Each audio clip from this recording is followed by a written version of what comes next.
round 2 of the night. We keep chugging along through week 5. This time around, week 3 of NECC competition. Smash Bros is the title of round 2 here, as we did not get our Rocket League series. We were robbed of what was going to be an extremely exciting matchup, but we get to replace it, or at least follow it up, with what should be a very tough matchup for this SU roster. Something that they don't get to see too often, being as good as they are, swinging above their heads tonight against the University of Central Florida. Very, very strong Smash Bros roster looking to take on the reigning NECC national runner-ups in this Shenandoah University Hornets varsity roster. Hi everybody, I'm Chris Clayton, joined once again by Ben Kincaid, and we, like I said, unfortunately have not seen you for a minute, but we got through our Rocket League series. There was no Rocket League series. That's the twist. But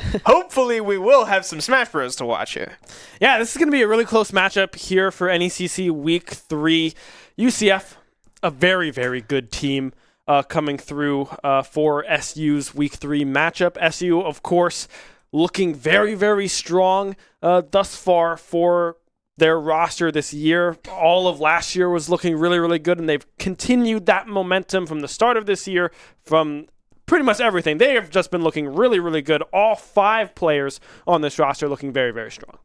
Yeah, this SU roster, we've seen a lot of Smash rankings coming out recently, True. and SU pretty consistently in the top 12 to 15 range. So, again, it's hard to find many teams above that, but one that is not above them, but probably should be, is UCF. I mean, we will see after tonight how these teams match up against each other, but it does seem like UCF was kind of slept on in a lot of those rankings, and I'm expecting them to show exactly that here tonight. But we'll take a look at these rankings just within this group, as SU is coming into tonight with 1 loss against Northwood. Again, everybody with a win because of the Lubbock Christian situation. They end up forfeiting against everybody. They have not played 7 games of Smash and lost all of them. But SU, strictly speaking, 1-1, but only 1 series played against Northwood was a loss. I mean, UCF as well, 3-0. University of Houston, 2-0 as well. Fisher, of course, 2 teams in this one. Fisher Navy and Fisher West, 2-1, and then 1-2. And then we see SU in the mix there at that 1-1 squad record. But yeah, I mean, this is going to be a very close matchup with the rankings that were released. I saw UCF listed as 17 and Shenandoah listed at 15. And we were talking to Igloo, one of our coaches or our captain of this team. They said UCF's probably a top 5 team in the country. So this is definitely going to be a very, very close matchup as we take a quick look at what the head-to-head looks like between these two teams. Yeah, UCF certainly looking to prove that they are being slept on. And we can take a look at these numbers. They certainly don't lie in this situation, right? Those are overwhelmingly high numbers on both sides. 87% series win to 91. Neither of these teams ever expect to lose their games, but one of them is going to have to walk away today disappointed. Yeah, as we take a quick look at the head-to-head here as well for this season, we can kind of see what the spread has been looking like between these two teams. Of course, the 3-0 and 1-1 record, but the games won heavily in favor of UCF. The Golden Knights, I believe, is their mascot, or at least the Knights, at the very least, right? 6-1, a very, very strong game record, 2-2 here for Shenandoah, as well as we take a quick look at what these teams look like here tonight, starting off with SU.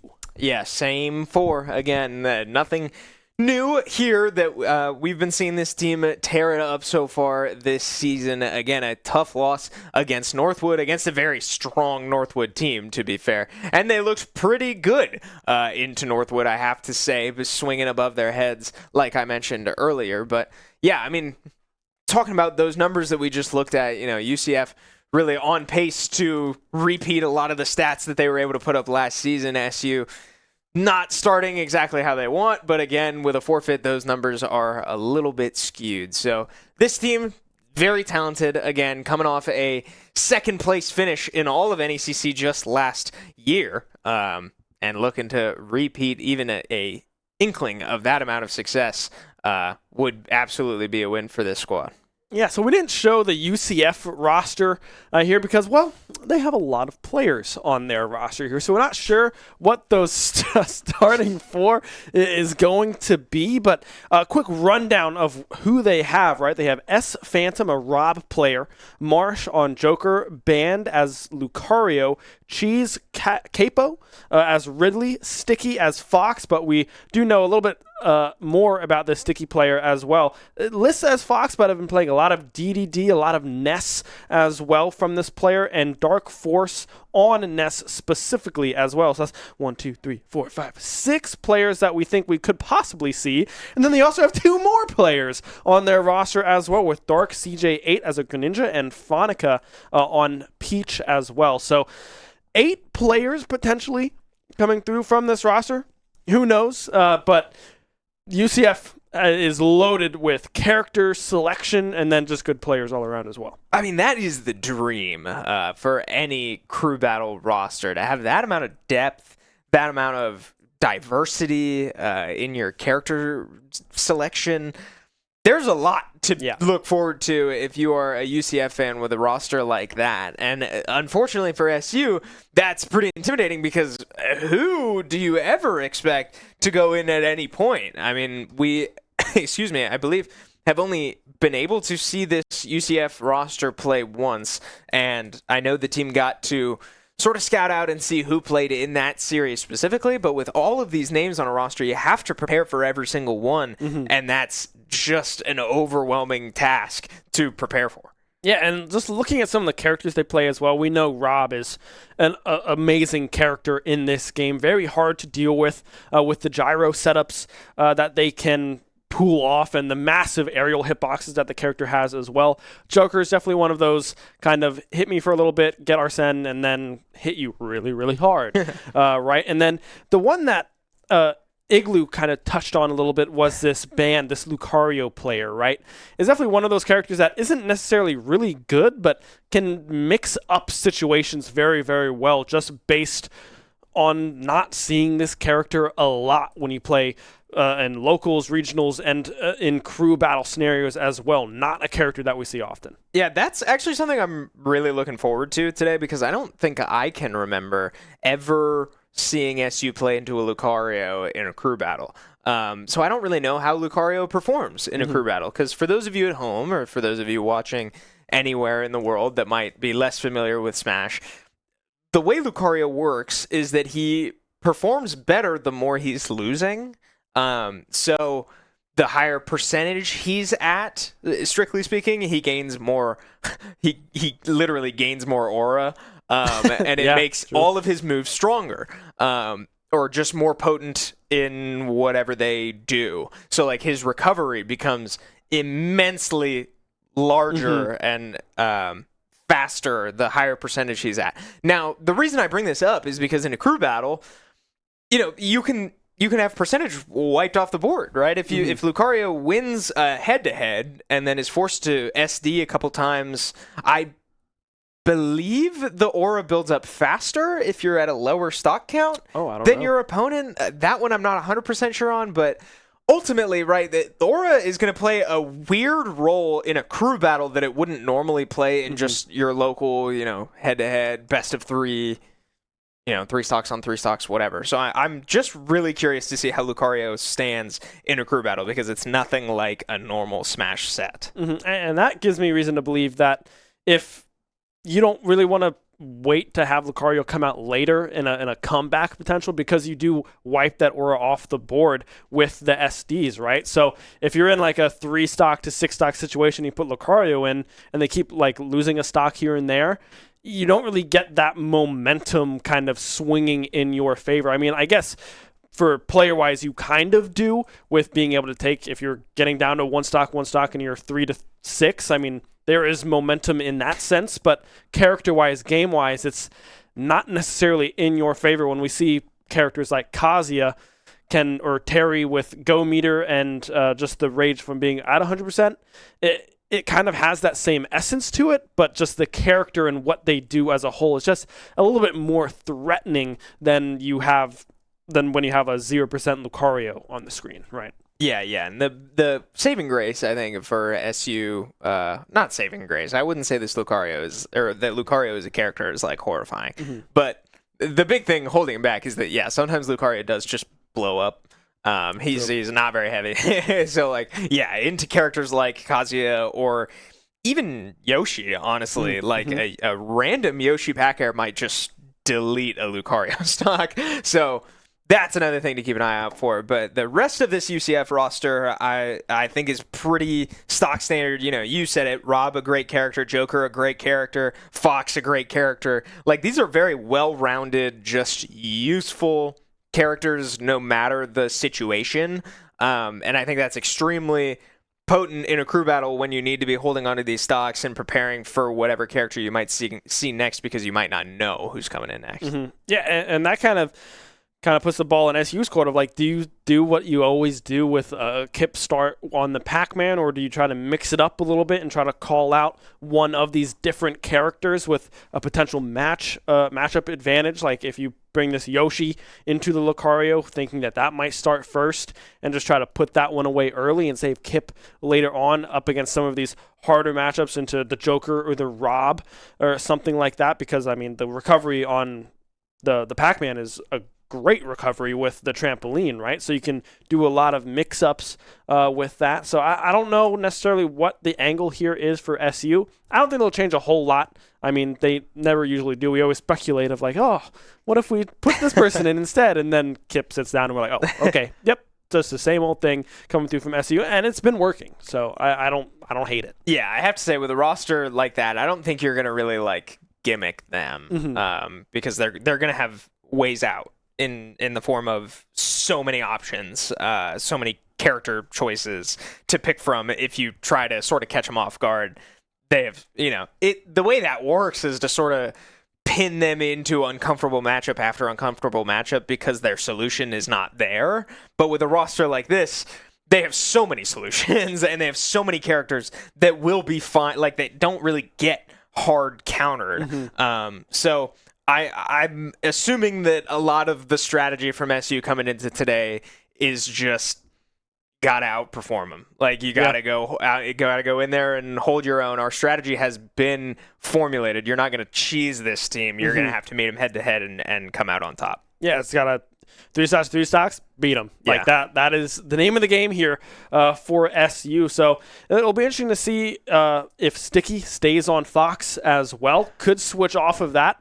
I mean, we mentioned the DDD and the Ness coming through from that player as well. DDD a lot of times is that pick because of Dark Force, I believe, only plays Ness. So they don't want to take that character away if that is a good matchup for that player. So would expect to be either Fox or DDD from Sticky in this game. But, I mean, already a little bit of a mix-up. We get a little bit of an early preview than you guys. We saw a Snake get tossed through on Darth CJ8, who I have listed as a Greninja player. So I don't know if that was real or not, or if that was just not check. Oh yeah, or a not checking. I don't know. Who knows what's going on? So I was gonna point out because I want you all at home to have the same information we have. Darth CJ8 is the name of the Switch that joined the lobby, and we have that listed somewhat low in our roster. That could mean anything. That does not necessarily mean, like, our Switch is named to SU. Like, that's true, and all of our players are going to play on it. But just worth mentioning that one of their subs is the name of the Switch, so maybe we will see that player come in. But then, too, yes, we just did our blind picks, and Snake was the reveal for UCF. God knows what that means. But that's a character that SU has played, I'll say it, simply too much recently. This is a character that we see so much from ODU, right? SU has played Old Dominion probably 50 times in my tenure here at Shenandoah. And then just as recently as Northwood just last week. SU had to face a very strong Snake player that gave SU quite a bit of trouble. Yeah, and the Winthrop series last semester in the playoffs, SU was knocked out again by a Snake. So, I mean, come on now. Like, there's a lot of Snake experience, but to be fair, the results tend to be somewhat 50-50. Some of the Snakes, because there's so many different play styles with Snake. There's so many different ways to play this character, and you never know what you're getting into until you're in it. And we'll have to see if SU's able to overcome that. But I have to say, on the opposite end, SU is starting Kip, and I think Kip has historically the best matchup experience into Snakes out of this entire SU roster. Yeah, I would say so. I mean, Kip always starts against Snake whenever there's a Snake on the roster, so it'll be a good matchup here as we just finish our button check. But yeah, I mean, I was going to mention the game styles of the Snakes that we have seen, right? So we've seen Angel Eyes be a lot more campy with grenades and Nikita missiles, and then we saw Malachite just a few weeks ago being like, hey, I'm just going to run at you and up tilt. Like, that is the game plan. I'm going to have grenades in my hand, shield them as I can. But we did just get word that it's not Darth CJ8 either. It is going to be Sticky. The Fox player will be the one piloting the Snake. So not something that we expected. Right. This is somebody that we knew had a deep character pool. We didn't really know what that deep character pool looked like. This is somebody that, from our research, just seems to sort of play a character and go beat everybody with it. So this is a guy that's really flexible, obviously. In this game, it has very, very strong fundamentals. You're going to have to if you get the results this guy does. But now that we're in game, we get to see what that looks like, and Kip gets to find his own adaptations and make this thing work. And already we can see a little bit of projectile usage coming through from the Snake, very reminiscent of the Angel Eyes play style here. Nikita missiles, grenades getting thrown left and right thus far from Sticky. So Kip doing a great job thus far, not getting hit by too much damage as they get a nice Galaga combo string put together, putting Sticky up to this 87% now here, looking very, very strong. Yeah, now something we saw just last week out of Kip was, specifically in their matchup against Full Sail, was that Kip is not afraid to sit and do nothing for as long as he needs to make a series or make a matchup work out for him. So if this is the direction we're headed, if this Snake wants to play slow, Kip has shown that he's not going to fall for it. He's not going to bite and overcommit into situations he shouldn't. So, good little ledge trap there from Sticky to try to catch the roll. I didn't see if the forward smash landed or if he got hit by the up smash, which one, but either one, Kip comes out relatively unscathed. Slow game so far, no stocks taken, but both players starting to climb in the percentage department. Yeah, percentage definitely getting built up here. Possibly looking for a key, does have it. Will toss it out, but won't be able to find any connection to parry on the apple there as well, avoiding that shield break. And a parry there on to the hydrant will keep Sticky in this one, being able to build up now. Kip to 101%. The grenade there will be able to catch Kip, the Pac-Man, on that back throw. Key again coming out from Kip. Both of these players, you said it, I mean, both of them just kind of waiting for an opportune moment to find an advantage. The up air coming out from the Snake, but still can't find anything as Kip looks to set up an edge guard with the bell. Down air connecting, but won't be able to find the kill. The DI coming through. Yeah, this is, you're starting to see both of these players throwing out their kill options. Kip's been doing it for a minute, and that's certainly one of them. The apple connects. I didn't see if it was the hydrant that killed or the apple itself, but either way, Snake all the way up to 170%. Either one of them would result in a kill, and now Kip really maintaining this momentum and turning it into 60% on this second stock. Starting to run away with it, but could absolutely lose this stock to an up tilt like that. Yeah, those up tilts are very, very dangerous with Snake. A very potent kill move for that character. The up air connecting, but won't be able to find that sweet spot. The nair from Kip able to keep themselves distanced from this Snake. But yeah, great extra credit thus far on this third stock. 83% already built up, bell in hand, trying to seal the deal on this second stock for Sticky. Yeah, I tell you what, the big difference between Sticky and the other Snakes we've seen, Sticky is really struggling to find these kill moves. I mean, just like that. That is a completely whiffed Pac-Man grab, which leaves you the most vulnerable of any grab in the game. And Sticky's still not willing to run up and up tilt you, opting for the dash attack there. That won't do it. And now Kip is still alive at 170%. So Sticky really struggling to put this stock away. And that's something that I guarantee everyone on SU is catching on to and will find a way to manipulate if they find themselves matching up into Sticky at any point in this series. Now, we'll finally be able to find that stock, but 114 already built up on your second stock is not what you want to see here for Sticky the Melon, the one to come out the grab, going wide yet again. I mean, doing a great job at finding these parries, but can't really find anything off of it because it's a hydrant coming from halfway across the field as they will go down to, I'm assuming that was their nade. It could have even been the C4 place center stage, losing track of that timer. As we see them again, Kip with the SD, unfortunate coming through from the SU starter. Okay, what a swing of momentum. I kid you not, I scratched my eye, Snake lost his stock to something, and then Kip SDs and we're both at 0%. What a change. I mean, this is what went from such a slow series that Kip was in full control. All of a sudden, very even matchup and one that Sticky could steal. I mean, it looked relatively unwinnable. I mean, obviously a lot of Smash left, but Kip was more than in the driver's seat, and now just looking to regain his footing, settle back in, and try to walk out of this with one stock left. But that is a tough break for SU. Yeah, all of a sudden this one is scary, right? I mean, you're tied pretty much in percentage here at around 65% on both of these players. Now, a couple more added there on Sticky's side of things, but yeah, this has gotten very scary. What could have been a very big SU lead to start off this matchup could come down to losing your Pac-Man early on and losing what could have been a 2-stock advantage here for SU. Trying to play this range game yet again. The Nikita missile will be bailed on immediately. The bell still in hand there for Kip as well. 117% built up onto this Snake. Photo will connect. The apple is there, but the tech coming through, able to avoid it. Yeah, I thought for sure that Apple's hitbox was still going to connect, but Snake able to get away from that one, but not finding any way in, not finding any way to build up damage other than lucky random grenades, and that's not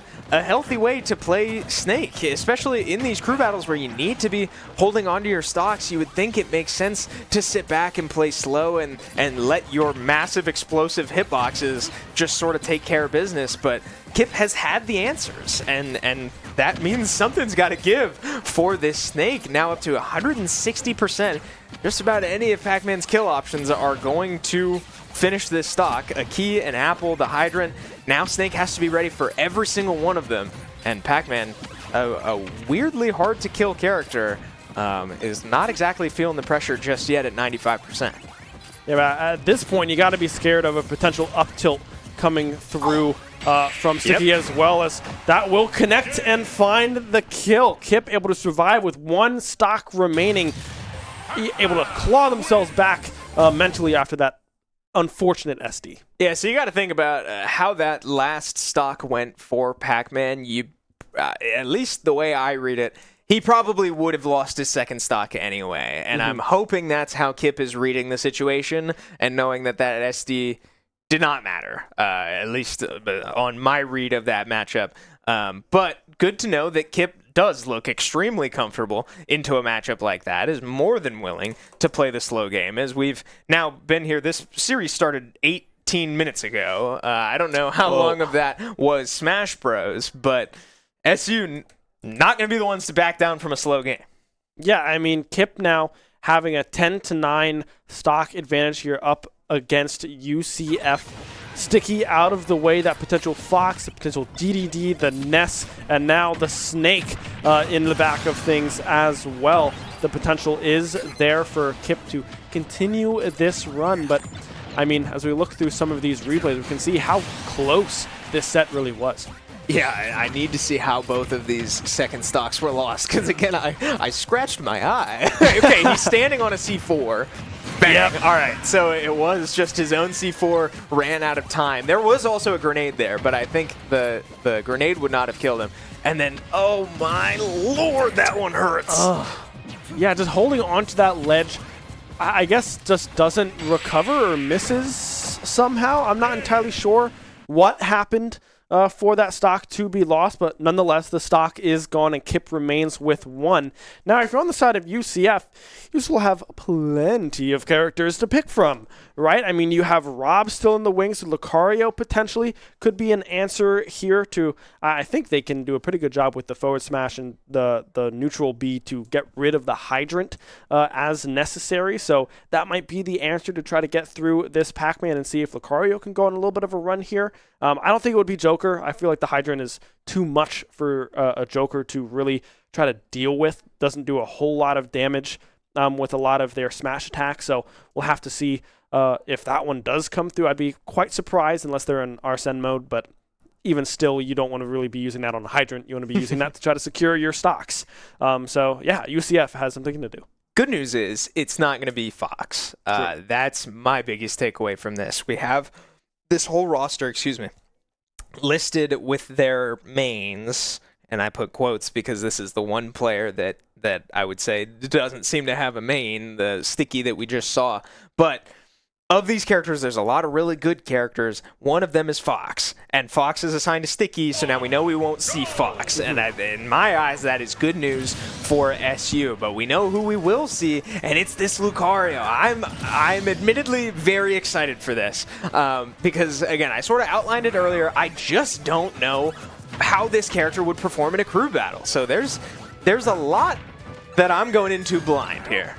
Yeah, already, though, Kip doing a pretty good job at getting up that percentage, just trying to go for that forward smash and try to seal the deal on that one. The parry coming through, but won't be able to do anything off of that one. The hydrant in place, and here comes the farm. The key will be the selection into the orange. Won't be able to find the connection they were looking for. I did also learn recently that holding that B, that's a hitbox. Like if you're standing behind that, I didn't know that was a hitbox till I think I saw one of our academy players hit someone with it. I was like, oh, whoa, that's cool. I didn't know that was a hitbox, and it does a pretty surprising amount of damage as well, so that's something you have to work out for. More importantly, it puts you in a, I guess I don't know the exact term. I want to say like a tech situation, but it makes you make a decision because as long as Lucario is charging it on top of you, you only have so many things you can do.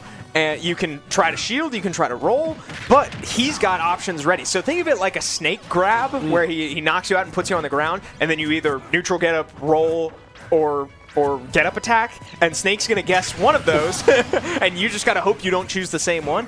Lucario's the same way with that. It's usually going to be a B reverse. He's going to jump at you, turn around, and charge his ball right on top of you. But that's also another factor that's affected by his aura. The higher percent he is, the bigger that ball can get, and he has a lot more options out of it. So a lot of Lucario's game plan revolves actually around his neutral B, so that is a good observation.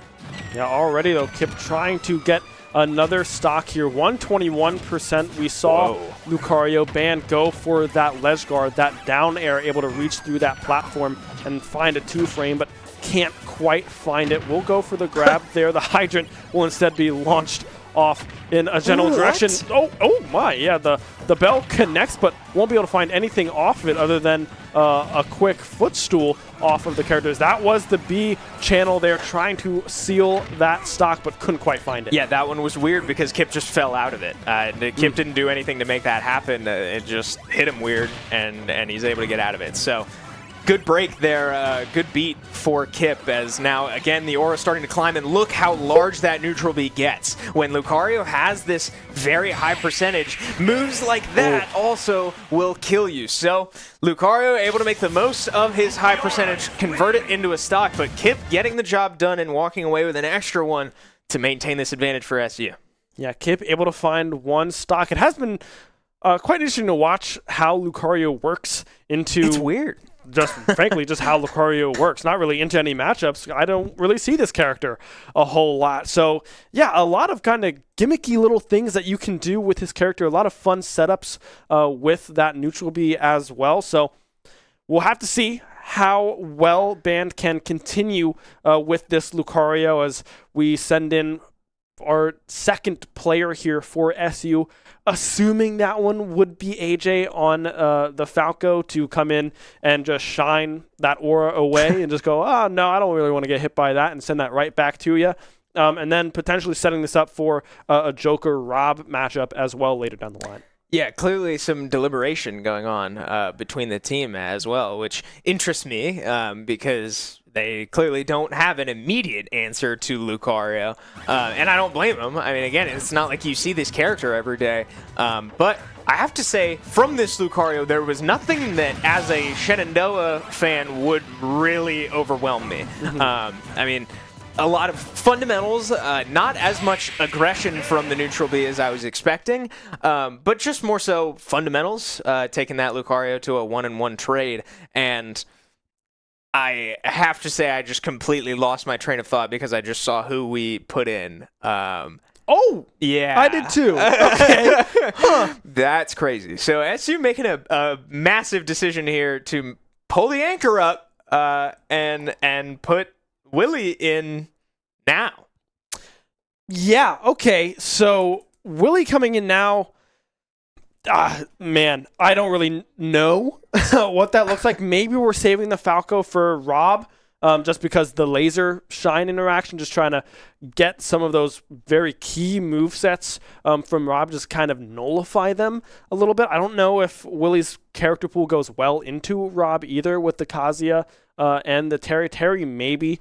But not entirely sure how the Kazuya goes into that matchup. But nevertheless, Willie is getting some game time, and it looks like it's going to be on the Terry as well and not the Kazuya. So potentially just trying to go for a run here and set SU's remaining two players up with some success. And maybe they're just not too scared of these other characters as much as they are with the unfamiliarity with this Lucario. Yeah, I'm thinking Willie must see one heck of an angle here in that, yeah, we're going to take care of this Lucario. I have to imagine, with a decision like this, I'm expecting a 2-stock from Willie. Yeah. If Willie loses a stock here, then this call-out has gone wrong. And, you know, maybe we'll come back to that. Maybe I'm being dramatic, but that's my read on this. So my curiosity lays in who comes next. Who does Willie see on this roster that he wants now? I'm very curious, but we'll get there when we get there. Got to see more of this matchup, and so far a bit even, but Willie with a good combo there to pull ahead a little bit. And now, again, the aura starting to build up. You can tell how much aura Lucario has by how much his hands are on fire. Over the course of the game, you see he's got that lingering flame on his hands all the time. It gets stronger and stronger the higher percentage he's at, but look at how big that thing gets. Yeah, I mean, right now, Lucario looking to try to put away that stock with that aura sphere, but can't quite find that connection as we see one stock get put away already by this Lucario band, able to find one onto the anchor of SU. So definitely not what you were looking for with this massive decision. Yeah, and again, like this is where Lucario thrives. The longer this player is able to hang on to this stock, the more valuable it gets. Willie finally able to get it off the board and put this Lucario back to 0, and all of a sudden way less intimidating in terms of losing your stock. So Willie gets to go to work a little bit here and try to sort of even this percentage game out, but Band playing very smart, playing quick around these Terry hitboxes and making Willie work for it.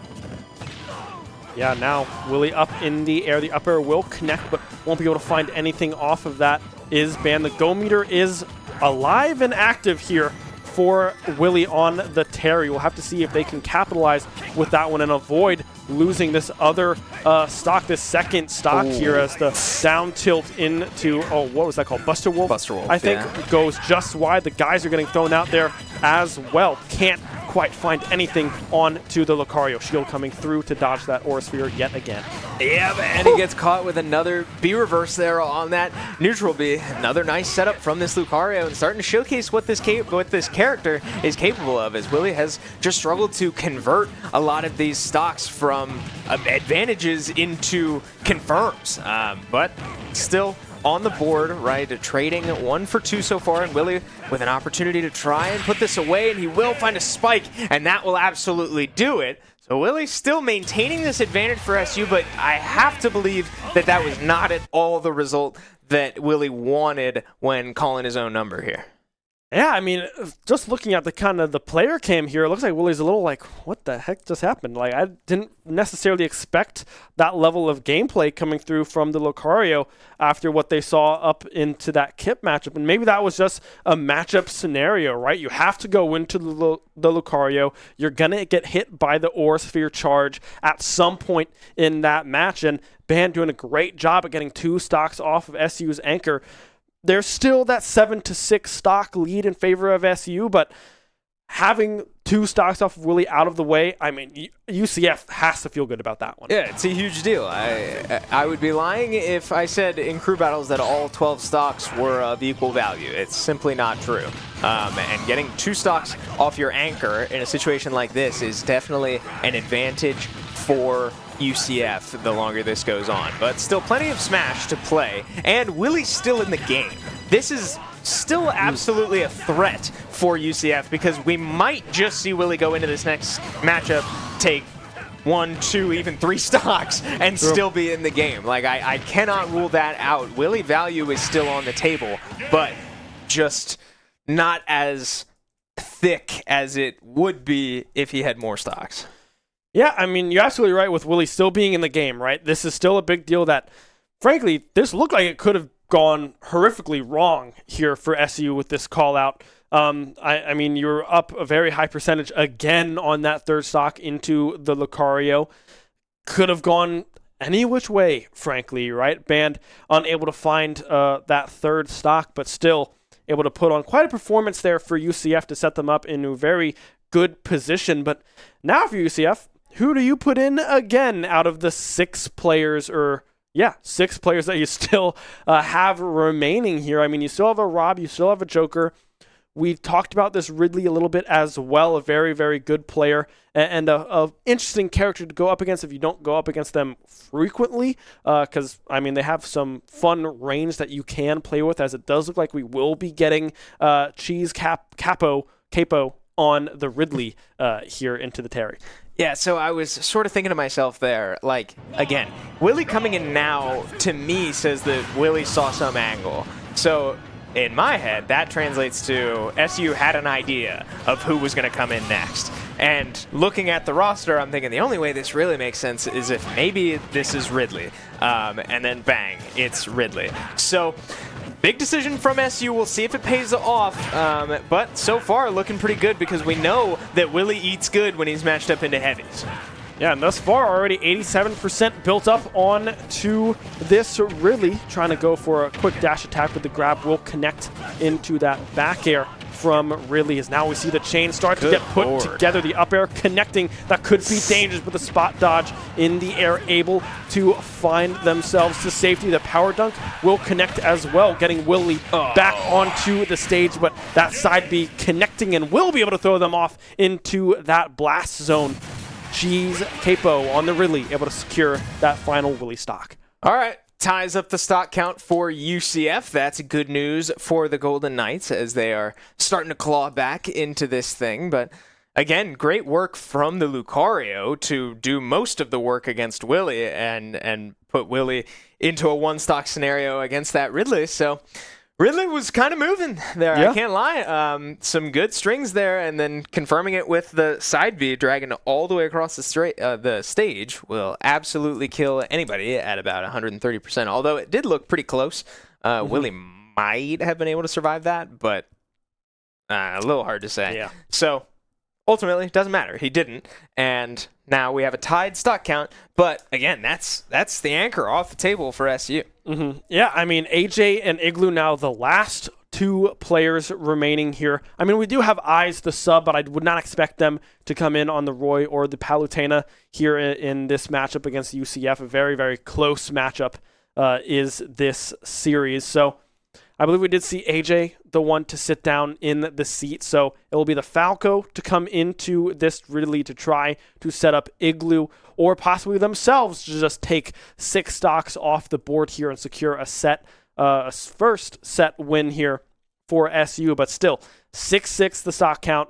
Ridley looked very, very good later in that set, or that stock rather, up against Willie. The aerials connecting true, almost securing that stock off of the top as well there on Hollow Bastion. So we'll have to see what this matchup looks like, but it's going to be Falco into Ridley. Yeah, and I'll tell you one thing about this matchup. Again, we don't see Ridley's very often, so it's hard for me to totally predict, but I'll tell you one thing. This whole matchup will be in the air.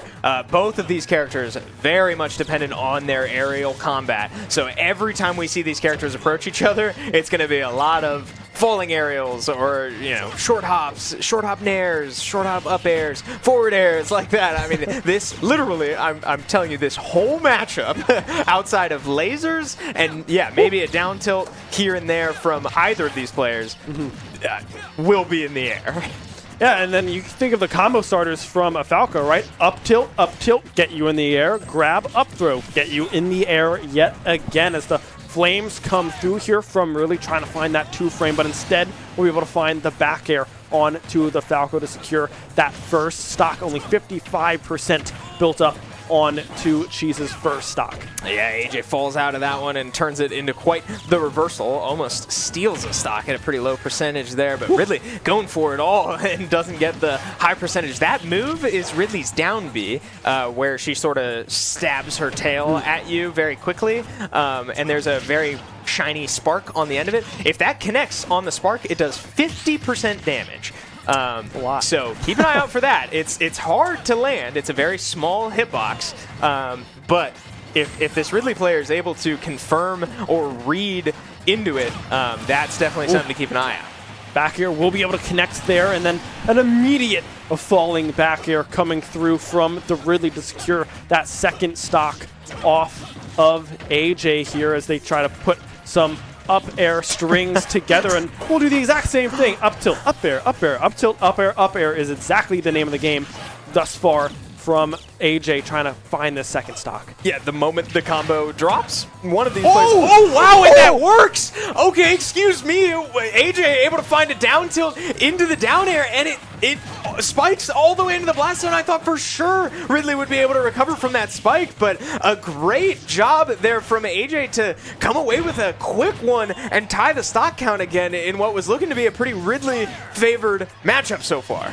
Yeah, up tilt again into the up air. The forward air is instead the call out. Not going to try to go for that spike again, but I'd be lying if I said I had not been hit by that exact combo by AJ probably 15 times in a row as I was trying to learn. And that one missing the ledge will seal the deal on that final stock on AJ, but great job finding those two against Ridley, as it now falls to Igloo, the Yoshi, or the potential Samus to come through from this player to take these final 4 stocks.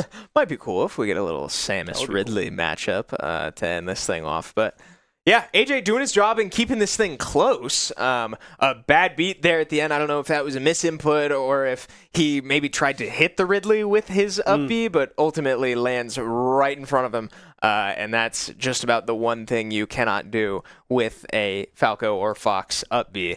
So tough break for AJ, but a strong showing, especially in that second stock, man. I can't get over that. I thought for sure, because Falco's spike is not exactly the strongest spike in the game. Spikes have different severities in mostly how long you have until you're able to input again. And Falco is not exactly high up on that list. You can usually recover from a Falco spike. I'm very curious what percentage Ridley was at when she got spiked. But we take a look at these replays, and again, this was AJ, so like for a lot of it, getting outpaced, but finding his moments and making the most of them, taking little opportunities and converting them into entire stocks. 95%. I mean, okay, I guess I'll take that back, but yeah, I mean, just a surprise stock there, and an early stock for Ridley. Ridley's not light, so to take a stock at 90% period is great value for any player going into a Ridley. Yeah, seeing where the Ridley was positioned there on that stock,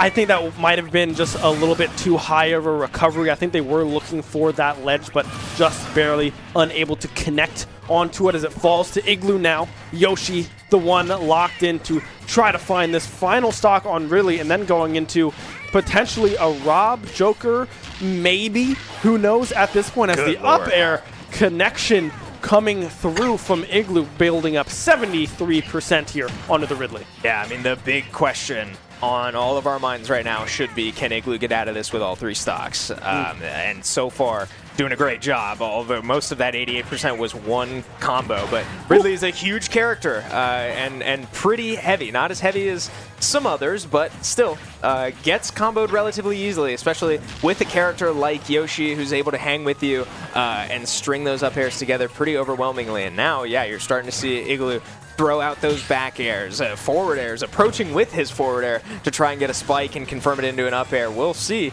But now, going a little high and threatening to lose his own stock if this Ridley is able to put one good combo together.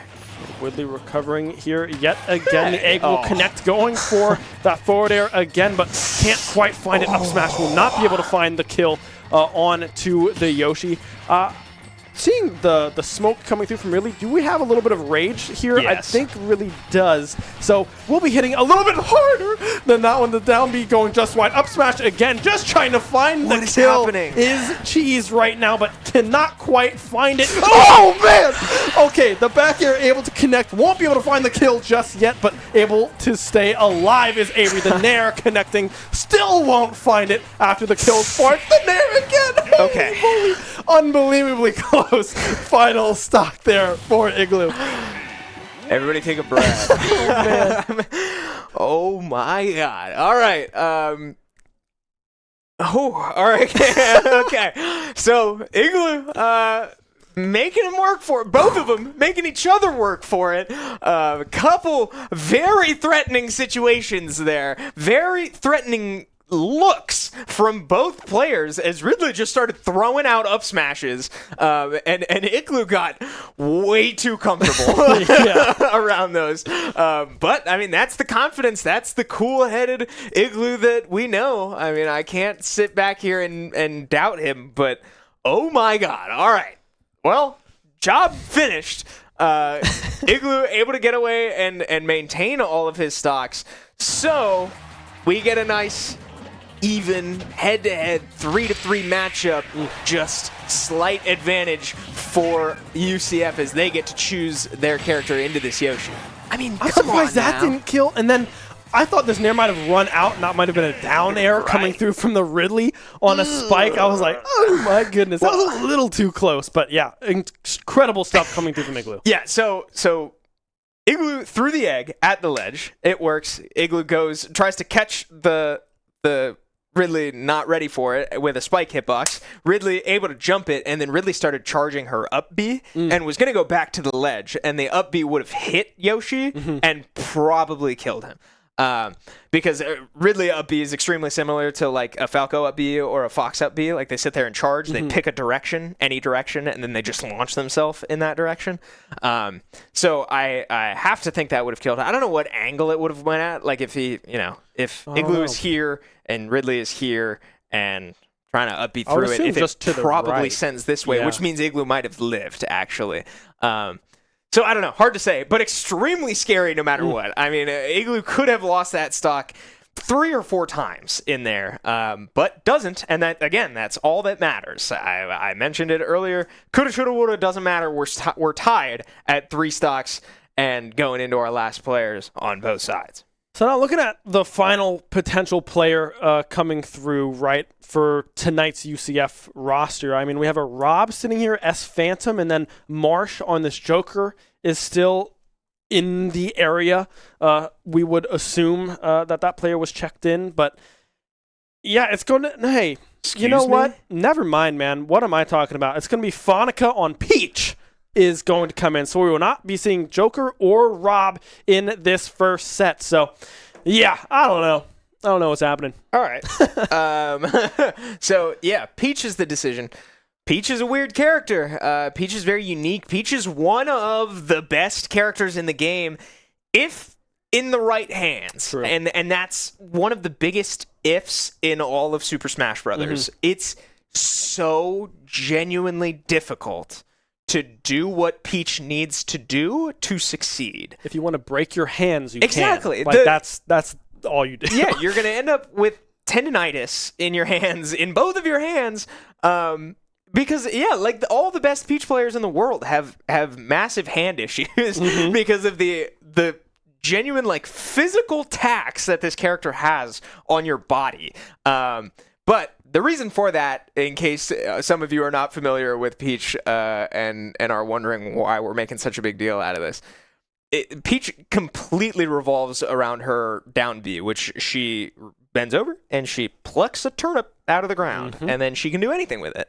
She can throw it at you, she can drop it on you. It doesn't sound that intense, but Peach also can float in the air, which means she can hover and use her aerial moves as ground moves and position herself literally perfectly to be wherever she needs to be, in ledge trap situations and any other situation, really. The problem, though, is, again, all in order to float, in order to drop your item, in order to input your aerial moves, all in the right order, is so mechanically intense that it makes this character, who would be an extremely good character, so impractical because it's so genuinely just impossible to execute on all of these mechanics correctly and consistently. So the reason I'm putting so much emphasis on this is because I haven't seen this player play Peach. It's just a matter of, are we going to see that kind of stuff? All of these turnip combos can be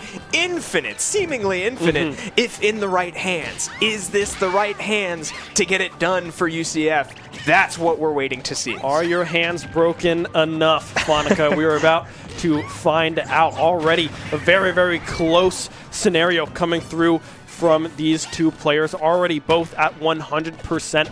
The dash chase will come through. Won't be able to commit to that one, or rather will opt out of committing to that one. We'll just go into the egg, trying to fish for a back air right now. Up smash, but will instead find the down B for the first stock there in favor of Igloo. Fonica now down to that last stock, but we did kind of already see a little bit of that float turnip action already, but have not been able to get that one going since.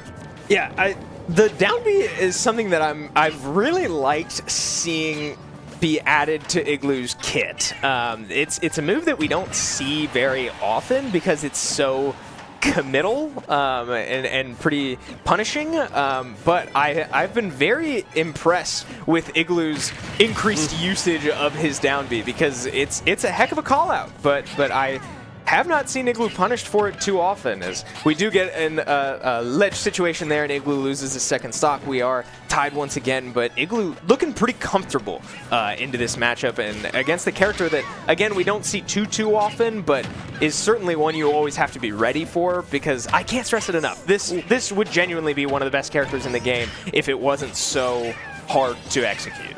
Yeah, already now here at 95%, See? And that will be the spike.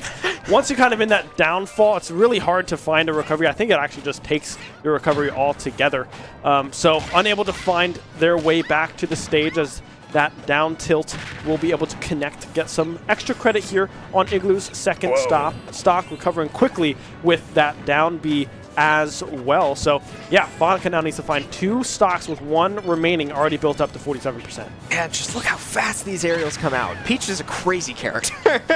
But yeah, so far Fonica struggling to take the second stock away, and Igloo is finding a lot of credit for it as he does get launched off stage here, not struggling to recover and not feeling much pressure at the ledge, as that forward air does connect, and we are now down to our last stocks each. Igloo tries to catch Fonica sleeping with the down B. It doesn't quite work that time, and he gets punished for it. Nair connects, another turnip online, but we haven't seen much setup from these turnips, as Igloo able to catch that one, but opts not to keep it. But the percentage game really starting to even out, as Fonica was able to find 60 pretty much uncontested, but Igloo runs up and catches the landing and gets it done himself. Yeah, able to take 4 stocks there to end that first set. The down smash, the one able to connect on that landing read coming through from Igloo.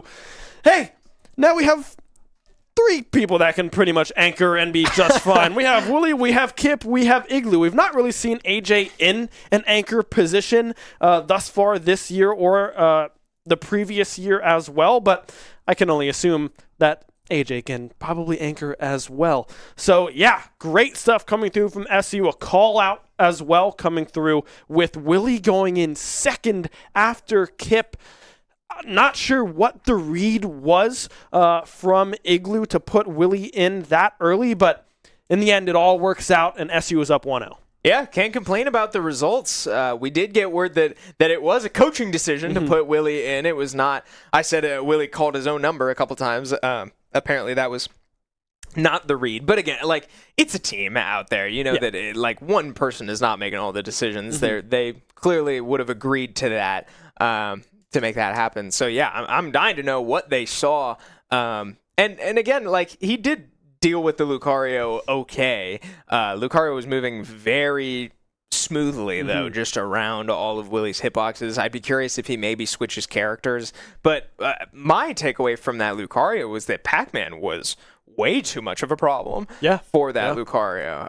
But I guess also so was Snake. So you kind of have to, beggars can't be choosers. You can't get Pac-Man into both. But, I mean, I guess you also have to remember that Kip SD'd in there. True. So I don't know, a lot learned there from SU, but we knew that SU would not have much time to ponder in this series. They were going to have to find their solutions quick, and starting this series 1-0 is easily the best result you could ask for. Yeah, that's exactly what you want to see as we hop into some of these replays. I mean, you can see what Peach is trying to do here with these turnips, but they just couldn't keep that ball going. And right there specifically, just trying to go for that turnip into that side B, probably would have been able to find that kill. That is a very, very high-hitting move for Peach, able to finish off a lot of kills with that move. But I mean, here it is on the landing read, just able to sprint back through, find that down smash, and find that kill. But I wonder if SU mix up the start, right? Because we saw the Snake come through. Maybe that's where AJ comes in instead with the Shine to go up against this one. As we have a flash of characters come through yet again, it won't be Snake. It's going to be Rob instead. S Phantom going into the Pac-Man. Yeah, here's the problem with UCF. Again, SU with a huge win in set one. A very well-earned and fought-for win. And just like that, we go into set two, and we might see 4 completely different players. Yeah, like very true. Everything we learned in set one, and again, in these crew battles, that knowledge is a huge deal. Seeing how those matchups played out, seeing how those players matched into each other is massive intel. But when you have a roster like this is exactly why I said in the pregame that UCF has quite a dream scenario on their hands. They still have so much room to find answers for this SU roster. Now, granted, they now don't have a full set to give anymore, but yeah, I mean, we're gonna see a completely new player come in, and for all we know, this player may completely trounce SU. Yeah, it's very true. I mean, Rob is an S tier character in the game, so definitely a very hard character to deal with, and who knows how good S Phantom is on this character here as well. As we look at a summoning ritual, I'm not entirely sure what's going on here with SU. We're doing like what is that even meant to be? What are they referencing? I don't know what's happening, but hey, if it gives you a win, the moment has passed. I'm not go for it, I guess. But yeah, so we're gonna see Rob, right? Joker we have not seen yet. We've seen Sticky, but on Snake we know they play DDD, Ness, and Fox as well. We have not seen Dark Force on the Ness, and we haven't seen Darth CJ8 on the Greninja either. So there's a lot of potential mix-up to happen here for UCF to really throw SU off their game. Yeah.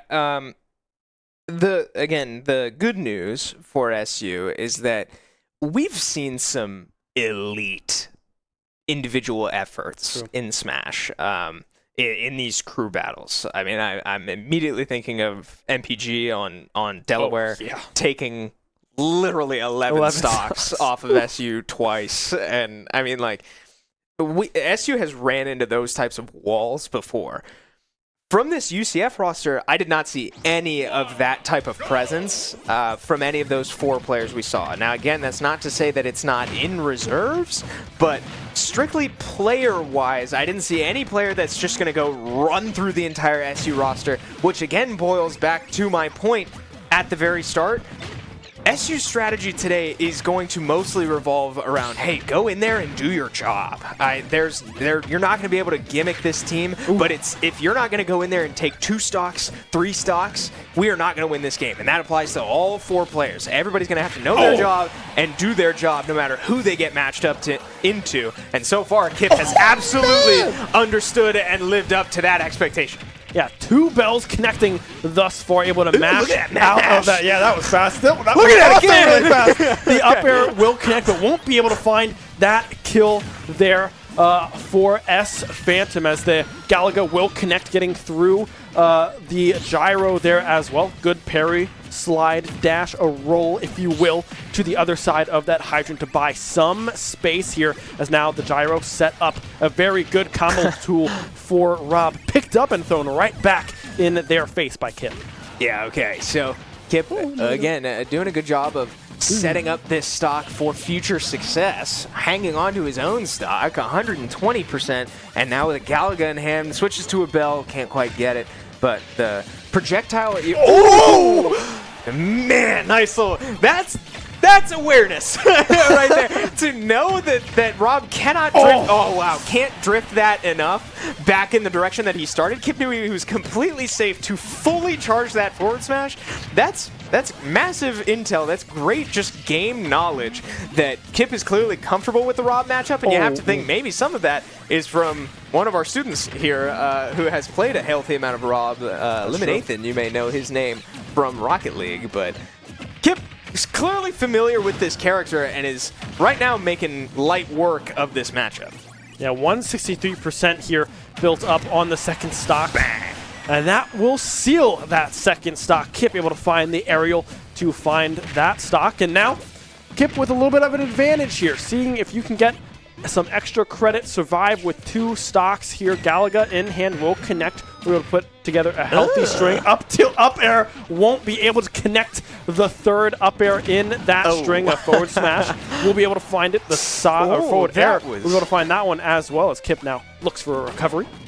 That back air was way closer than I thought. I have to say, like, given how this matchup has gone, if you're Kip, you're expecting to come out of this with 2 stocks. So if S Phantom is able to get another one,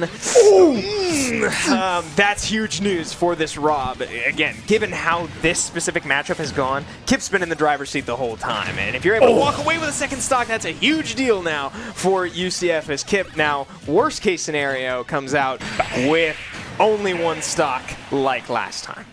Yeah, I mean, a great up smash, able to scoop from the ground, able to find that second stock off of Pac-Man, but yeah, now the Rob, the one out of the way instead. So we'll have to see what the response is to this Pac-Man, if maybe they wanted to save Sticky for a little bit later on the Snake, on the Fox, on the DDD, on the Ness. Who knows? We'll have to wait and see, but yet again, Kip able to survive with 1 stock, getting 3 already. Yeah, now the question is, again, Sticky on the Snake did not look impressive into Kip.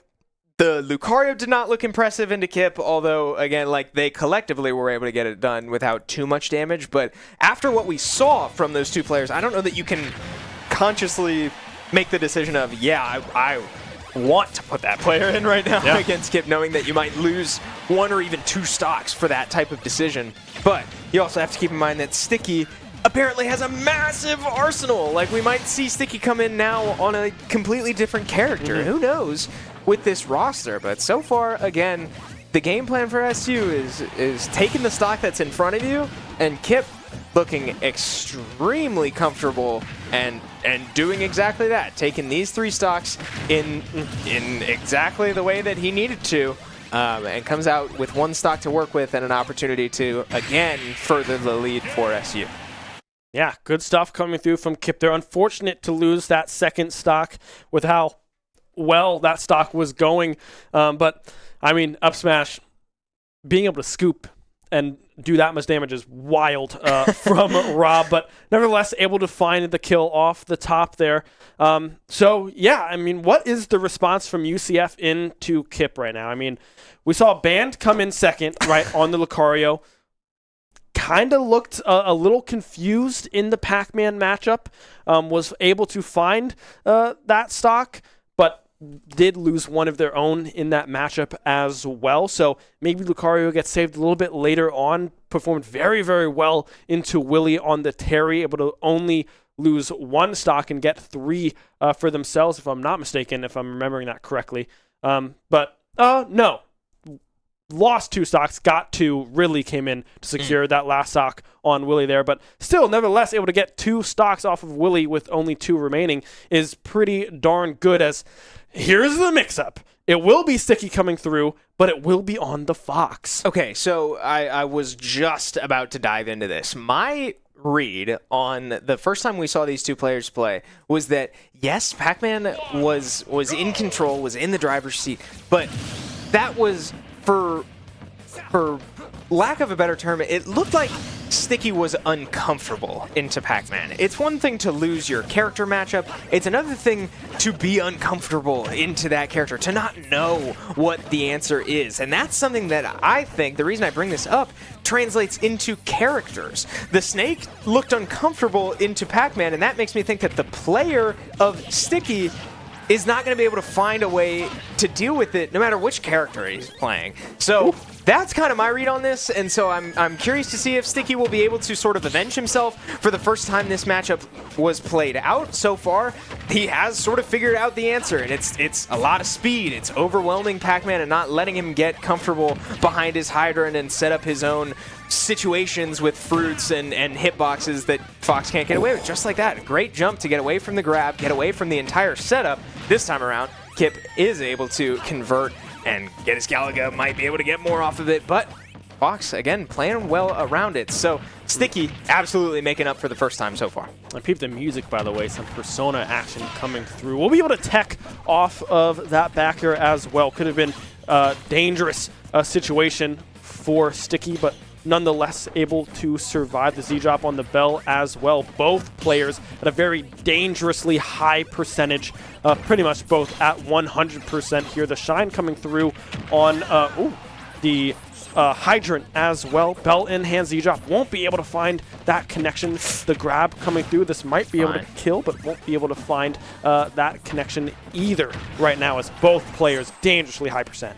Yeah, Fox, good news, does not have a kill throw. So Kip, again, able to come away with a 4th stock. A little drag down forward air, but Fox not able to convert it into a smash attack or anything. So Kip, again, lives on. Both players going for the ledge. Sticky trying to get the trump and can't quite get it. Up smash, excuse me, gets shielded. So Kip holding on to this stock. Again, it would take a lot at this point for Kip to walk away with another stock. But so far, I mean, Sticky is not able to put this one away, and that's all you need from Kip to maybe confirm this into another one. Yeah, back up to 62% now. Right. The up smash will be able to connect and find the kill, but still, Kip able to find 1 stock off of that Fox is huge, right? Because that is one of the characters that we saw going into this of like, ooh, that's scary, right? Yeah. Fox, a very fast character, very strong character into a lot of the characters that SU play. Yeah, again, I said there were 3 characters that are just good all around. It's Rob, Fox, and Joker. And now, and I mean, I guess Peach, but again, Peach is such a unique case wild study scenario. Yeah, that, like, I struggle to call Peach good because it's so hard to make that character good. But yeah, there's Rob, Joker, and Fox are just good. Period. And Kip just took 4 stocks off of those theoretical 9. That's massive value for SU, knowing that you're not going to have to deal with that Rob later on, knowing that Fox is in front of you now and with only 2 stocks. So, yeah, the rest of SU is probably feeling pretty good about where they're at in the grand scheme of things. The problem will be if this Ridley comes in and takes 5 stocks again, or 4 stocks again. Because that seemed to be the catalyst for UCF that they needed to stay close in this series. Yeah, I mean, Ridley performed very, very well in that series, as it does look like the answer into the Fox is going to be Igloo on the Yoshi. Yet again, I mean, that makes the most sense. There's no shot we see Samus into a Fox, because that is abysmal for a Samus player. So it will be the Yoshi, the tried and true dinosaur for the SU roster. As excuse me, I don't think we'll need a button check for this one. I think we will just hop right into gameplay. 3 stocks to 2 here. Igloo, can you find it? Yeah, I'm a fan of this move from SU because they're clearly not married to how they won set 1. With Igloo being the anchor, putting Willie in early, SU saying, yeah, we'll beat you with our head-to-heads when we're where we want them. And clearly, SU wants this one now. That was a crazy recovery from Igloo to go for the down B to try to grab or snap to the ledge from below it. That's a new one for me.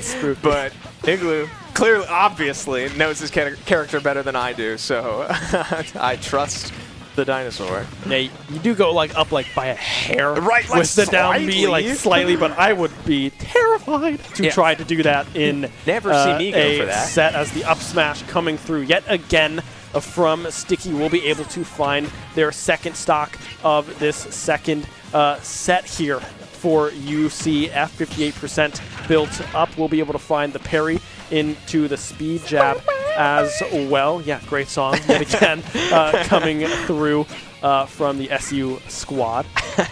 You can always bank on these guys picking the better songs. Again! Like, stop doing that!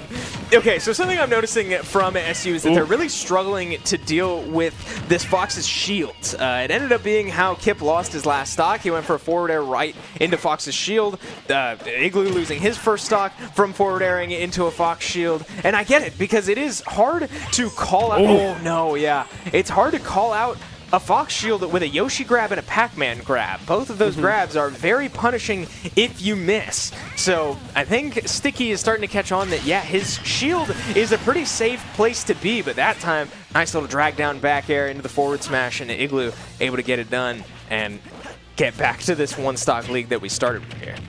Yeah, grab coming through, back throw is the response, but Igloo already up to 117%.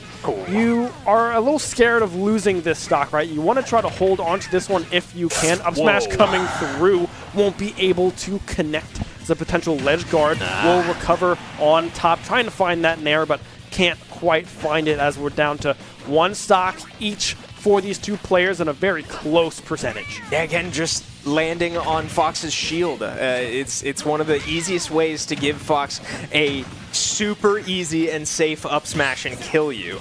Igloo opting to not recover to the ledge. I understand it as a mix-up and try to, maybe catch him off guard, but again, Fox is just sitting there waiting in his shield very safely and lobs himself up for an extremely free up smash. SU just struggling to deal with that Fox shield, as that's a good read. Igloo runs up for the down smash one more time, but does get punished for it, as it was air dodge. Now drag down on the platform, will confirm into the up smash, and Igloo falls short. Sticky finding his value this time around on this Fox.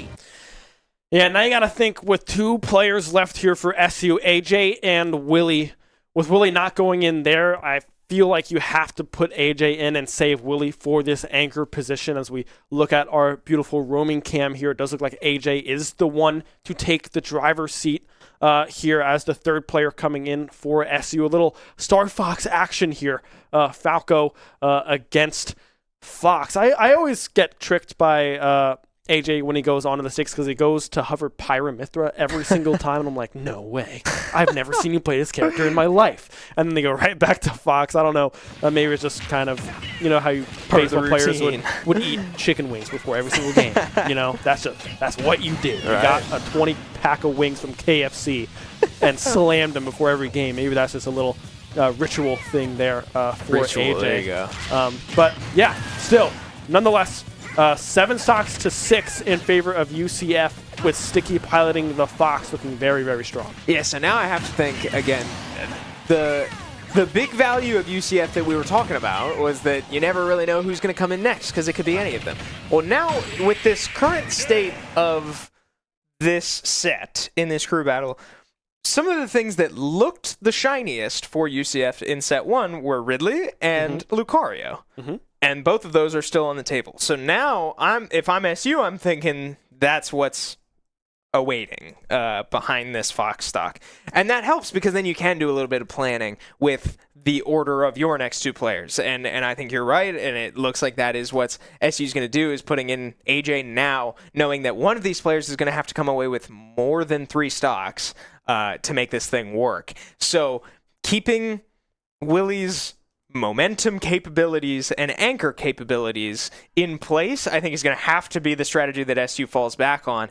Maybe asking Willie to go in and take 4 or 5 stocks, depending on how AJ does right here and into whoever comes in next. Because, again, if you're UCF now, I think you have to say, if Sticky loses this stock, we saw Ridley go into Falco and look pretty good. Falco was still able to take 2 stocks, but you have to think that if that matchup were played again, that could very easily not happen for SU. So playing the odds here, I have to imagine that it's going to be this one Fox stock and then a Ridley and then Lucario.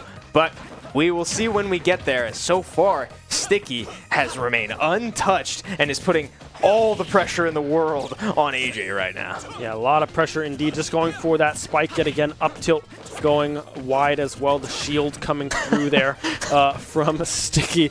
As we see, a lot of the same moves getting tossed out by these characters here. But yeah, lasers to the opponent's faces. The up smash will be able to secure the first stock here in favor of Sticky. I was going to mention that AJ does sometimes struggle with the Star Fox matchup. I don't know what causes that, but it's definitely maybe it's a speed thing, not used to going up against characters of the same caliber of speed, but thus far we can see Sticky putting on a show here for UCF. Yeah, it can be hard to match speed with speed, and Fox is definitely faster than Falco as, man, I mean, that stock was clinical. AJ is really struggling to just get out of these combos, finding where to land safely, finding himself stuck in these up air terrains, and just can't get out of them, and not recovering with the ledge there. Sets himself up for disaster. Air dodges to the ledge this time, so he'll finally get back, but instantly caught for jumping.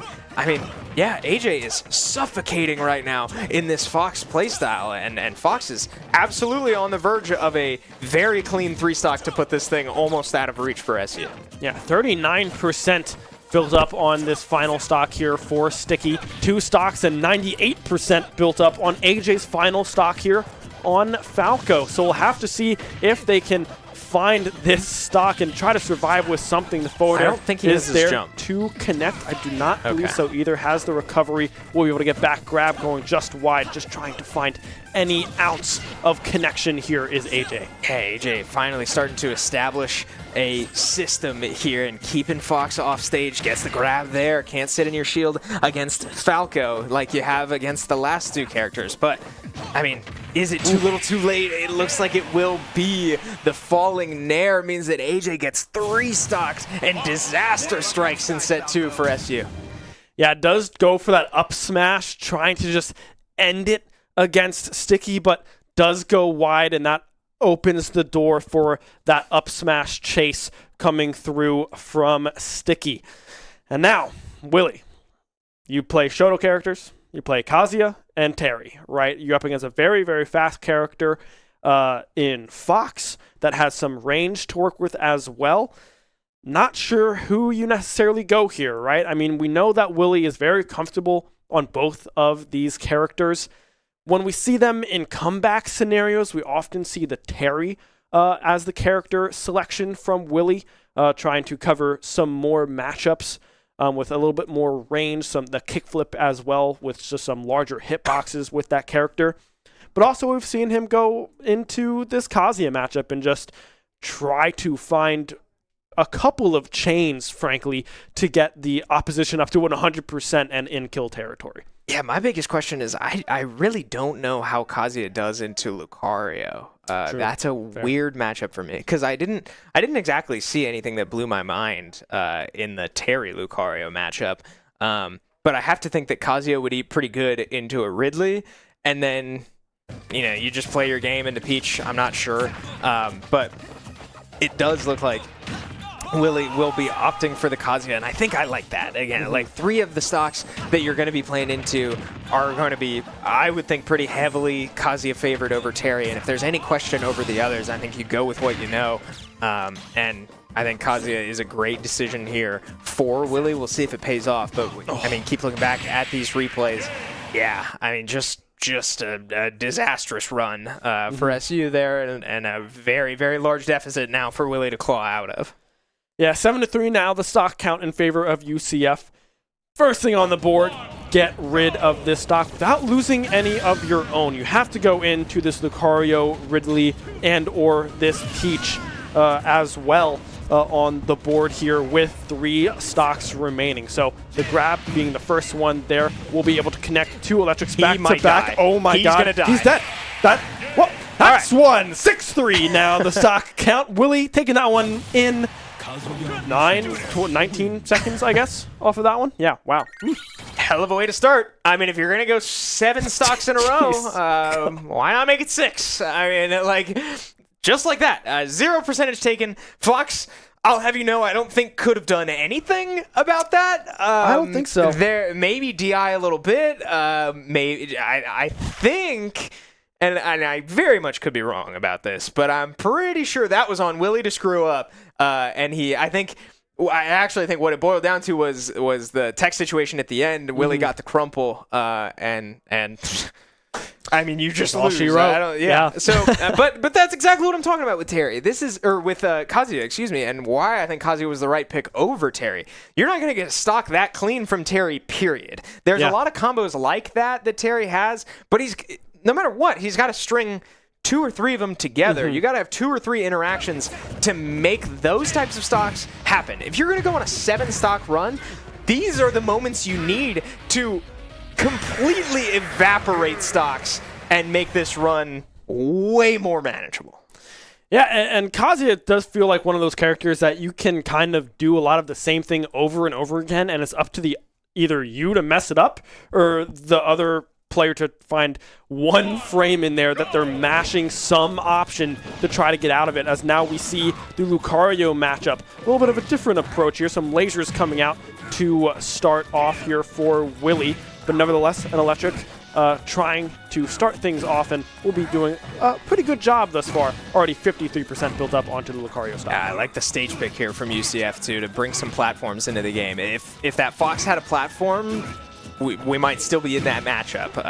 But because of situations like this, that gives Lucario options to get away from these Kazuya combos. So see if we'll see more of those types of interactions. But these are the windows that Kazuya has to play with, and the windows where I fully expect Band here on the Lucario to just run away until your platforms come back. This is a tough platform alignment for Lucario, because it means he's still basically has 0 platforms, but Willie kind of struggling to get in close with a character like Lucario, so floaty, so fast in the air, and with moments like that where he can approach you pretty safely with a big hitbox like that, it's going to be hard for Willie to take these stocks, but does so perfectly there with a well-timed electric to catch the approach. That will be one off the board. The Rage now unlocked here for Kazuya. It does have that kill button, that cool cinematic grab that you can get with this character as you get to 100%, going for that grab there, but won't be able to find that connection. As we see the aura spheres, that space that they are able to get with that move. The Rage Drive's gone. Willie got hit by a stray neutral B from Lucario, put him up to like 126, 127, and that was enough to take the Rage Drive away. A massive call out there from Willie, goes very wide and sets up a free stock in return for this Lucario, and now starting to build up some momentum, but good parry there, sets up to an electric, good damage back from Willie, he catches a roll, this is a Shoto, he turns around automatically, so Willie, with a response, holding on to these stocks, and is going to have to take this last one quick, without much friction, to keep the hopes alive for SU in set 2. Yeah, we'll be able to find the electric. No platforms, like you say. We'll find one electric. He might be dead. Combo this. I think they are dead. Yeah, that'll be it. The up smash able to connect. And now 3 stocks to 2 in favor of UCF, and you have to assume this is going to be Ridley. again, it's the stage pick. Kazuya has these windows where he can hit those combos on you, and it's high level Smash to know that when you're on that stage and all of the platforms leave, you run like hell away from Kazuya. Yeah. You buy as much time as you need until those platforms come back so that he can't do that to you. But Willie finds his moment and absolutely capitalized. Converts into that last stock, takes 2 stocks into, again, yeah, you said it, I think has to probably be Ridley. Maybe not has to. I don't know. But it's tough to say because a big-bodied character like that, if you get caught with these electrics, you're kind of dead. Yeah. I mean, there's not much you can do. yeah, I mean, Lucario did great in this matchup. I have to say, this Lucario has really impressed me. But there were just a couple timing issues that Willie was going to have to use his electric on an approach, try to call out when Lucario was sort of dancing in and out of Kazuya's danger zone, and just find one, right? And he did. He found a couple, and just made it happen. Again, moments like that where Kazuya turns around automatically, that's tough. He paid $5.99 for this character. Yeah. So, like, that's what you have to deal with. But, yeah, Willie, knowing that that was his window, with 0 platforms to bail Lucario out, none of Lucario's floatiness or anything can get him out of that scenario. You've got about 10 seconds until the platforms come back, and Willie takes a full stock in those 10 seconds. That's awareness. Yeah, it'll be interesting to see what the stage pick is here for UCF. I'm assuming you have to have platforms. I mean, that's the easiest thing to do is pick the stage with platforms, right? I mean, Ridley is what we saw in the last game. We also saw Fanica on the Peach as well. So there could be a mix-up between those 2 players. We have not seen Death CJ8 on Greninja yet, and we also have not seen Dark Force here on the Ness or Marsh on the Joker, right? There's still other players that we have not seen yet in this series, so there could be some mix-ups there, but in the end, it's going to be a very, very close matchup as, we just wait for that load-in. Yeah, I have to say, I mentioned it earlier that Joker is a really good character all around. I don't like Joker at all right now. With this situation, I don't think Joker's the answer one bit. I think it would have to be either Greninja, strictly character-wise, I think it would have to be either Greninja or maybe Peach. But Peach scares me a little bit because of how much Peach plays in the air, even if it's even slightly in the air. Like, if you're moving your hitbox up at all, you're just lending yourself to, 1, getting hit by electrics, and 2, hitting Kazuya on the top half of his body, which is invincible for most of his moveset. So, again, I'm thinking of these forward air hitboxes. I'm thinking of the turnip going through Kazuya because, again, he's invincible. He paid extra money for this character. So here we see that the decision is in for UCF, and it's Daisy, which is, I believe, pretty the much same thing as Peach. I know the moveset is more or less the same. It might be like Dark Pit, where 1 or 2 things are like slightly different, but more or less the same idea. You're going to see a lot of aerial combat here as Willie starts to get this thing stringed, and Peach can't make it back from that, and just like that, we're tied at 2 stocks. Yeah, still though, 78%. Oh my gosh. Okay, I thought that was about to happen yet again. Electric going just wide there from Willie. 97% built up on this second stock. The side B will connect. We won't be able to find anything off it. That will be the grab into the up throw, up air, chain. One of them able to connect, but can't string that along for much more there. We'll be able to find the crumble, and this might be a stock here. Not quite. Won't be able to find that one. This one might do it. However, the up B going just wide yet again. Grab, down throw instead will be the response coming through from Fanica on this Daisy.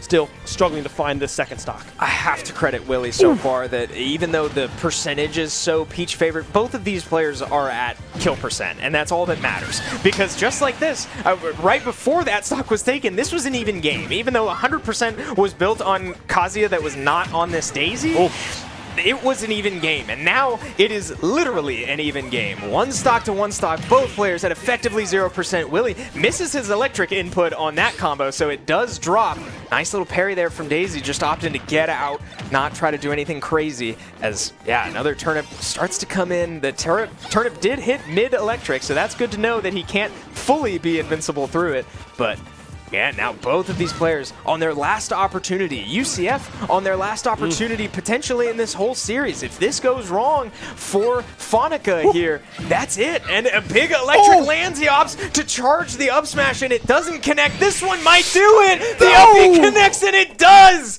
SU with a massive comeback win in set 2. Willie the one to step up to the plate and take 7 stocks when the team needed it most. Yeah, Willie stepping up big time here. 7 stocks in a row, going down to 1 stock here against Fanica on the Peach. And UCF fall to SU. SU win with a 2-0 victory. It took pretty much everything they had to bring home this clean 2-0, but man, did UCF put up a fight. Man, yeah, what a series. And I'd said it a couple times throughout the show today that the strategy for SU was just going to be to beat the man in front of you. That's all this was. There was no crazy gimmicks. There was no moving the roster around too much. There was a surprise in set 1 of pulling Willie forward, but again, it was, you have to outmatch the player in front of you. And set 1, Shenandoah did exactly that. All 4 players absolutely matched their moment and come away with a clean team win. Set 2, it starts to get out of hand. But thankfully, you have a lot of talent on the back end. Willie is the guy on this team that can go on those 7 stock runs and does exactly that. You take the man in front of you and you take care of business. And Willie was not fazed by the moment. Goes in there, takes care of business.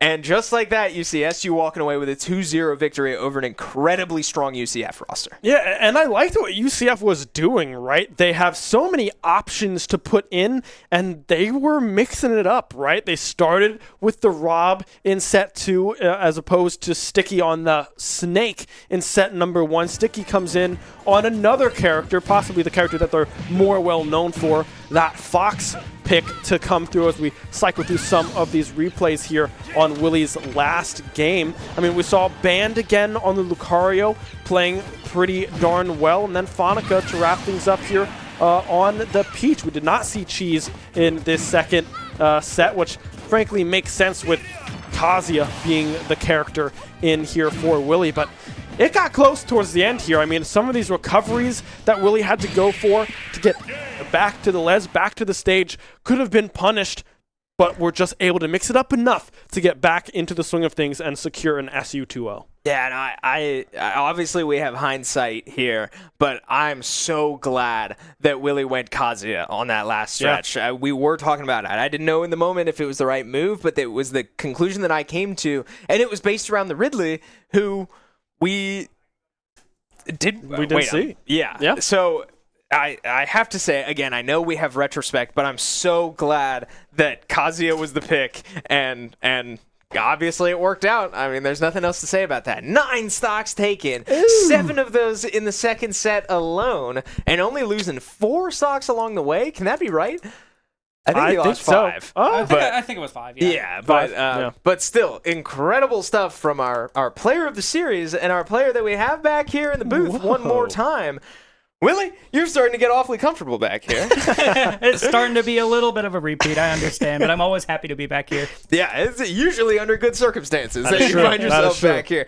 What's going through your mind? Describe the emotion, because that's an incredible team that you guys just 2-0'd. It definitely was a very massive win for NECC. We are planning out the rest of how this season is going to go, and this was a very critical thing of us possibly making it out of Div 1, which is very, very big. As for the games themselves, I think we ended up playing really well in some very critical moments. I'd like to personally shout out Avery. I think his performance in Game 1 was incredible. I agree. In that last sort of situation, we had a couple of things end up going wrong, but you know, I think that stock against the Fox sort of put me back in the mentality of this is sort of always where I am. So it's just another day in the in the business here. That never makes it like any less fun to do it, though. I always love being able to pull out crazy things like this for the team, and it's always a different, unique challenge with like new obstacles to overcome, I think. Yeah, I mean, it was a great series altogether, but I want to talk a little bit about set one. You went in second in that set. What was the decision-making behind that play? What did you see? What did the team see of being like, okay, Willie might want to go in here is it just the Lucario matchup that you guys were looking at? What was that decision? It was a matter of the character specifically. One of the biggest problems that was coming up when we were discussing who to send in against Lucario is that Avery was sort of worried that no matter what would happen, regardless of like whether AJ or himself went in, that the character would live forever. And as you guys probably know, Aura is a mechanic where Lucario takes more damage and then gets stronger and stronger. So we could see it snowballing very, very quickly and very badly. So we decided that we wanted to try to send me in to try and mitigate that from happening. I decided to go Terry because I was expecting to have to fight, I think it was Peach and, darn it, who was it? Peach and Rob, I believe. Mm-hmm. So I was thinking, like, do I want to try and deal with these characters with that scope of things, or do I want to try and deal with it with Terry? And normally I'd probably try and go Terry, I think, in that situation, because I think his movement is a lot better for dealing with the type of player that Lucario ended up being, which is like Aura Sphere heavy movement, B reverses, just being a lot of places where Kazuya can't easily hit. And as I sort of found out pretty quickly in that game one, he was pretty accustomed to that. He was able to kill me very quickly before I got go. He was able to avoid a lot of my things, and I realized how much experience that player specifically had, not only against Terry, but in situations like that. Because, you know, it's Lucario. You got to be ready to pull that sort of stuff out all the time. So ultimately, I was worried that might have lost us the game, but Avery was able to pull it back through. And also did something I think might have been very important, which is scare their Rob player into not waiting in the back, because we saw the Rob player come out game 2. He is what we believe would be their like considered best player and someone we were planning around a lot, and we might have actually been able to scare him into going out first in that second battle, which meant that a lot of us didn't have that to worry about in the back. And I do think actually with Rob Kazuya that might have been a lot harder to deal with in that second half, but because everything lined up so well, I feel like I was just able to hit it out of the park, and I'm very happy I was able to. Yeah, that's incredible to hear, knowing that coming into today the biggest threat was Rob, and the way things worked out, Rob was not a factor today. Kip completely handled business in set 2 when they started Rob, and that's crazy to hear. Yeah, so then talking set 2, right, you said it, things were not going your way. Things were not going anybody's way in SU. You load in with 7 stocks ahead of you, quickly make it 6, as if it never was 7. What's going through your mind in that moment? Is it another day on the job, or is this one a little bit different, knowing especially that their roster was as deep as it is? It's definitely situations like that. I'll never truly get used to them, especially against teams like that, because I'm fully aware of how much of a powerhouse every member of their players is. Lucario, I know specifically, has been on the up and up very much so recently. He was definitely the biggest worry I had, because like what I was saying with like being able to avoid all of my moves with like reverses and staying in the air a lot, I was worried how going Kazuya in that situation would end up going. But ultimately, it just turns into a factor of if Lucario gets hit sometimes, he just dies with Kazuya. So that was able to sort of help me a lot there. I was able to get some very key electrics and stop him from being able to sort of just outmaneuver me. But the Peach and Daisy is something interesting. One of the best players on the entirety of the Wi-Fi scene, his tag is Ling. He's from, I believe, Connecticut. But he plays Peach and Daisy and is probably the best defensive player in the entire world. And because of my natural elo and our relative proximity to each other, I've ended up fighting that guy a lot. Really? In fact, I think it was just like 5 days ago or so, I ran like a 2-hour session with him just because we happened to run into each other because our points were just so high. Wow. But I've played with him for long enough to have a lot of confidence in that matchup, especially when I am at hypersense. Like I saw in like game 2 or something, I was at like 190 and I was able to get out of stock. Just a lot of experience in that matchup, even in delay and online, has just given me the confidence I needed to not be able to like crumble in spots like that. And I'm very happy I was able to get sent out into a matchup like that. Yeah, I have one more question for you on my end. Just the sheer size of this roster that UCF has, what is it like to prepare into a roster of this magnitude, right? There's so many character potentials that you have to worry about, and you have a player Sticky that swaps all the time, right? So just in that player alone, you have 4 characters to worry about. What does preparation look like into a roster of this size? So it's definitely not an easy process. One of the things that we try to prioritize as much as we can in advance is to try and review like every roster they have. We like look them up on like the major player tracker information sites to try to find VODs of whoever we might need, but to just get a general idea of what the team is going to look like. Then if they have any like collegiate specific VODs, we usually try to give those a watch over just to see what the general idea is, where their players seem to like thrive best. And after that, once we have like a general idea of the skeleton of their team, it comes into a matter of like matching the puzzle pieces together. Because I think that on our own, I think Kyle, Avery, AJ, and myself, we're all very specific players. We can be very, very good in key moments, but we can also struggle in very specific matchups. And something that I think makes this team really special is that we're able to really efficiently cover those weaknesses. Like Kyle's able to deal with Rob when other players might not be able to. Avery is able to go into things where it might look bad and play super defensively into certain matchups that we might not like. And then the matchups where characters can just like maybe break down the defense that Kyle and Avery put up, I'm able to crush through. And AJ is able to get some very key stocks in some very important moments as well. I think that's one of the things that makes us such a superpower is our ability to not only cover each other's weaknesses, but also our drive to win and our willingness to do this research, to do all these things that come into play to try and make the best possible line for these teams. And because of that, I think we were able to clutch out this win tonight. Well, man, it is starting to work out, and this team is going places in both of their leagues, off to very, very strong starts. Just one loss so far to Northwood, I believe, is it for this team. So certainly on one heck of a trajectory. I'm excited to see where you guys end up. But for tonight, that will do it for us. I apologize again that we did not have Rocket League earlier today, if any of you were trying to tune into that. But we certainly hope you got to watch an exciting Smash Bros. Series. But nonetheless, be sure to drop us a follow on all of our socials, including whatever platform you're watching on right now, so you don't miss out on any of our esports action going forward. But with that, from Willie, Ben, and myself, be a friend, tell a friend something nice. It might just change their life. We will see you next time. Blue Jays and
Shenandoah University is a big little university rising. With 22 Division III sports teams, over 200 areas of study, over 300 annual performances, an elite academic esports program, nationally ranked health professions programs, one of the biggest university presences on Broadway, immersive AR and VR learning programs, cybersecurity and computer science programs, and innovative undergrad and graduate programs. all at a place that cares for you. Shenandoah University is the big little university rising. Find out more at su.edu/rising. We have the Esports Arena right here on campus in Winchester, Virginia, and this facility acts as the hub for all esports activity at Shenandoah University. Students are able to use this space not just for competition and practices, but also as a living learning community and a sandbox for them to come and explore and practice and try out things related to and through esports in the gaming industry so that they're getting that hands-on learning and the skills necessary to help them find a career by the time they graduate. We also have the professional level broadcast production booth where we do all of our broadcasting and production, from casting of our games that we play right here on campus to working with outside entities to record footage for them as well. In addition to the space that we have here in the Esports Arena is the Esports War Room. Our students get to use that space for studying, but also outside projects. So our students get to use this space for professional development and the academic side of our esports program, which is such a critical component to go with that competitive element that we have. So we combine all of our facilities at Shenandoah University with competition, community, and career preparation. We have over 250 days of programming, and there's something for everybody, and we want you to be part of it.